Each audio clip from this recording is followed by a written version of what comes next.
Assalamualaikum warahmatullahi wabarakatuh. Selamat pagi dan salam sejahtera untuk kita semua. Perkenalkan, nama saya Ayudita Salsabila Putri, mahasiswi program studi akuntansi Universitas Siber Asia. Pada kesempatan kali ini, saya akan melaksanakan presentasi dan role play sebagai bagian dari pemenuhan ujian akhir semester mata kuliah komunikasi bisnis. Dalam video ini, saya akan mempresentasikan hasil implementasi dari proposal yang sebelumnya telah disusun dengan judul Peningkatan Sistem Komunikasi Internal dan Pengendalian Risiko Keuangan Berbasis Teknologi pada PT AAA. Proyek ini dilatar belakangi oleh adanya permasalahan dalam proses rekonsiliasi data keuangan, yaitu ditemukan selisih sebesar Rp2.300.000 antara jurnal penerimaan kas periode Mei 2026 dengan laporan rekap bank. Permasalahan tersebut menjadi perhatian karena selisih tidak terdeteksi secara otomatis oleh sistem dan baru ditemukan melalui pemeriksaan manual. Berdasarkan permasalahan tersebut, perusahaan kemudian melakukan penguatan terhadap sistem komunikasi internal, pengendalian risiko keuangan berbasis teknologi, serta tata kelola hubungan dengan vendor sistem. Dalam video ini, saya akan membagikan simulasi menjadi dua bagian utama. Bagian pertama adalah presentasi laporan formal akhir mengenai hasil implementasi proyek kepada investor. Kemudian pada bagian kedua, saya akan melakukan role play mengenai bagaimana manajemen menangani kritik atau konflik dari pemegang saham, serta melakukan teknik negosiasi dengan pihak ketiga, yaitu vendor sistem keuangan PT CCC. Melalui simulasi ini, saya akan menunjukkan bagaimana komunikasi bisnis dapat digunakan untuk menyampaikan informasi keuangan secara profesional, menghadapi kritik dari stakeholder, serta mencari solusi melalui proses negosiasi. Baik, untuk memulai simulasi, saya akan terlebih dahulu menyampaikan laporan formal mengenai hasil implementasi proyek kepada investor. Selamat menyaksikan. Baik, selamat pagi. Perkenalkan, saya Ayudita Salsabila Putri selaku manajer akuntansi PT AAA. Pada kesempatan ini, saya akan mempresentasikan laporan akhir mengenai implementasi proyek peningkatan sistem komunikasi internal dan pengendalian risiko keuangan berbasis teknologi. Sebelumnya, saya akan memulai dengan menjelaskan latar belakang proyek. Pada 2 Juni 2026, tim internal audit PT AAA menemukan adanya selisih sebesar Rp2.300.000 antara jurnal penerimaan kas periode Mei 2026 dengan laporan rekap bank. Permasalahan utama bukan hanya terletak pada adanya selisih tersebut, tetapi juga pada bagaimana sistem dan komunikasi internal perusahaan merespon anomali keuangan. Modul rekonsiliasi otomatis yang disediakan oleh PT CCC tidak memberikan notifikasi atas selisih tersebut. Akibatnya, anomali baru diketahui setelah dilakukan pemeriksaan manual oleh para staf. Situasi ini kemudian menunjukkan adanya dua kerentanan struktural. Yang pertama, komunikasi antara bagian akuntansi, TI, dan manajemen masih cukup bergantung pada proses manual. Yang kedua, perusahaan terlalu bergantung pada satu sistem vendor untuk mendeteksi risiko keuangan. Nah, di sini ada diagram bagaimana anomali berkembang menjadi risiko. Karena itu, perusahaan tidak hanya membutuhkan penyelesaian atas satu kasus. Perusahaan membutuhkan sistem pengendalian yang dapat mencegah permasalahan serupa kembali terjadi. Implementasi proyek ini memiliki 4 tujuan utama. Yang pertama, membangun komunikasi internal yang lebih terintegrasi antara akuntansi, TI, dan manajemen. Kedua, menambahkan lapisan pengendalian risiko yang independen dari sistem vendor utama. Ketiga, meningkatkan kesiapan perusahaan dalam menghadapi audit eksternal sekaligus mengurangi risiko hukum dan reputasi. Yang keempat, memperkuat tata kelola hubungan perusahaan dengan vendor melalui mekanisme SLA dan eskalasi kontraktual. Selanjutnya saya akan menjelaskan hasil implementasinya. Dalam simulasi ini, setelah proposal memperoleh persetujuan, implementasi dilakukan secara bertahap selama kurang lebih 4 bulan. Hasil pertama adalah penguatan sistem komunikasi internal. Temuan selisih tidak lagi hanya disampaikan melalui memo atau email. Setiap temuan dicatat dalam sistem pelaporan terpusat sehingga dapat dipantau oleh staf akuntansi, supervisor, internal audit, dan divisi TI. Hasil kedua adalah digitalisasi formulir laporan selisih atau FRAKT 007. Formulir ini digunakan untuk memastikan bahwa informasi mengenai selisih memiliki format yang seragam dan dapat ditelusuri. Berikut contoh gambarannya. Hasil pertama, Hasil ketiga adalah lapisan verifikasi silang atau cross-check engine yang bekerja di luar sistem utama vendor. Dengan adanya lapisan kedua ini, perusahaan tidak sepenuhnya bergantung pada satu sistem untuk mendeteksi anomali. Yang keempat, yaitu ada dashboard pemantauan risiko keuangan yang dapat digunakan manajemen untuk melihat indikator selisih rekonsiliasi, status tindak lanjut, dan tren anomali secara lebih mudah. Hasil kelima yaitu penguatan audit trail digital. Setiap perubahan terhadap data keuangan dapat ditelusuri sehingga proses pengendalian menjadi lebih terdokumentasi. Nah, jika dibandingkan dengan kondisi sebelumnya, perubahan utama terlihat pada mekanisme komunikasi dan pengendalian. Sebelumnya, informasi anomali masih sangat bergantung pada proses manual. Setelah implementasi, setiap temuan memiliki alur pelaporan dan eskalasi yang lebih jelas. Sebelumnya, perusahaan bergantung pada satu sistem vendor, dan setelahnya implementasi terdapat lapisan verifikasi tambahan. Kemudian sebelumnya manajemen belum memiliki dashboard pemantauan risiko yang terintegrasi, dan setelah perubahan, informasi mengenai status temuan dan risiko dapat dipantau dengan lebih terstruktur. Dengan demikian, tujuan proyek tidak hanya menyelesaikan masalah yang sudah terjadi, tetapi juga membangun mekanisme pengendalian untuk mengurangi kemungkinan masalah yang sama terulang kembali. Dari perspektif investor, implementasi ini memiliki beberapa manfaat. Yang pertama, kualitas dan keandalan informasi keuangan menjadi lebih terjaga. Yang kedua, transparansi meningkat karena manajemen memiliki informasi mengenai status risiko status risiko dan tindak lanjut yang lebih terstruktur. Yang ketiga, ketergantungan terhadap satu sistem dapat dikurangi sehingga risiko operasional menjadi lebih terkendali. Dan yang keempat, perusahaan menjadi lebih siap menghadapi proses audit eksternal. Yang kelima, hubungan dengan vendor menjadi lebih terkelola melalui penguatan SLA dan mekanisme eskalasi.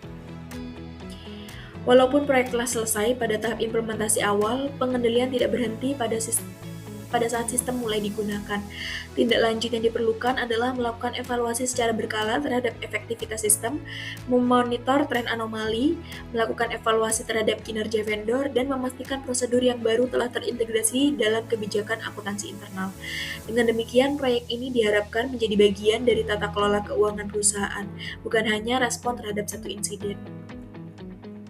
Sebagai kesimpulan, masalah yang terjadi pada Juni 2026 menunjukkan bahwa kualitas komunikasi keuangan tidak hanya ditentukan oleh ketepatan data, tetapi juga oleh kecepatan informasi tersebut diteruskan kepada pihak yang memiliki kewenangan untuk mengambil tindakan. Melalui implementasi sistem komunikasi terpusat, verifikasi silang, dashboard risiko, audit trail, serta penguatan tata kelola vendor, PT AAA memiliki mekanisme pengendalian yang lebih terstruktur. Bagi investor, perubahan ini memberikan dasar yang lebih baik untuk memperoleh informasi mengenai kondisi dan risiko keuangan perusahaan. Demikian laporan akhir implementasi proyek yang dapat saya sampaikan. Wassalamualaikum warahmatullahi wabarakatuh. Selamat pagi. Saya ingin menyampaikan kritik terhadap proyek ini. Perusahaan sudah mengalami masalah karena sistem vendor gagal mendeteksi selisih. Sekarang, perusahaan justru mengusulkan sistem tambahan yang tentu membutuhkan biaya lagi. Apa jaminannya bahwa investasi pada sistem baru ini benar-benar diperlukan? Baik, terima kasih atas pertanyaannya. Saya memahami kekhawatiran tersebut, terutama karena proyek ini memang membutuhkan sumber daya tambahan. Namun, tujuan dari sistem tambahan bukan untuk menggantikan sistem PTCCC. Tujuannya adalah menciptakan lapisan pengendalian kedua agar perusahaan tidak sepenuhnya bergantung pada satu sistem.